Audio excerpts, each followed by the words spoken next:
we've come to a crucial part of putting things back together, but we've just seen that this is an anti-dive piece of plastic that needs to go on the bike in a minute as well. It goes on the end here. It goes on to the end of your bit that you put in first. Inside your fork extension. Okay, so these quite often get stuck in the actual fork leg. So you have to make sure you push it out. In this bit. It gets stuck in there, so make sure you take it out before you put it back together, because it needs to be loose. Your fork leg needs to be able to go all the way down like that. And not stuck in... Not just there with that stuck through it. There you go. So make sure it's needs to go all the way so that you can move your fork leg up and down. Right, now we need to take that out and put the spring in first. The little baby spring. That needs to go... You need to take all that out. I do. Okay, so now the little spring goes in. Then your little... This goes in. It's a little bit tight because it's got a little bush there, little plastic bush. So it gets a little bit tight when you first go in. It says, see, stuck there. Just have to push a little bit and it drops all the way through to the bottom. Once it's through, look for your bush. Put the bush on the end. And go to your fork leg. Oh, no, sorry. No. So I'm getting ahead of myself. Getting ahead of myself. Need to put your collar back on there. You need to put this one on there. And the washer on there. So then they are all three bits there. Like that. Okay, and then back into your fork leg. Back to your fork leg. No, you haven't put the thing on. Oh yeah, I've got to put my... Make sure that's on. Yeah, got to make sure the crash thing's in. And then we should come at the bottom. And then we should be able to catch it, which it's caught. Yep. And don't force it because you'll be cross threading it.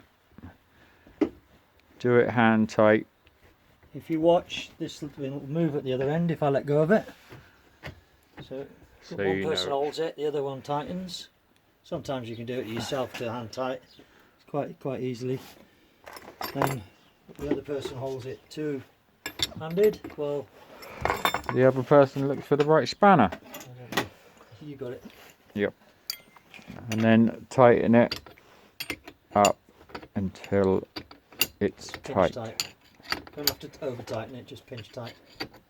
Remember, there is a copper washer on the end of that needs to be changed each time you change the fork seals. It is a good idea to change them. It's very advisable. It's just we've done a couple of fork seals recently and we've run out, so don't do as we do as you're supposed to do.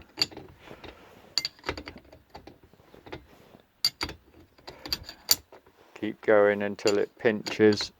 That's enough for now.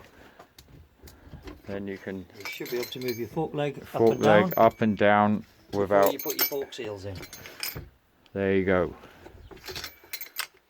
Okay. Right, now take it out the vise. No, not yet. I haven't pulled my wood out. Well, I was giving you room. You bloody plonker. Hold on. I got it. I think. No. You've taken my fork leg out.